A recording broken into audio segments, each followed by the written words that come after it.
প্রীতি, তোর জন্য সুখবর আছে। কি?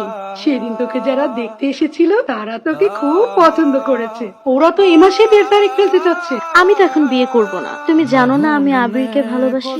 মুখে মুখে এত বড় কথা, তোর বাবা যদি জানে তাহলে কি করবে ভেবেছিস? মা, আমি না জানি না তোমরা কেন আবিরকে পছন্দ করো না, আর আমি ওকে ছাড়া অন্য কাউকে বিয়ে করব না। আমাকে মেরে ফেললেও না। আমিও দেখবো তুই এই বিয়ে কি করে না করে থাকিস।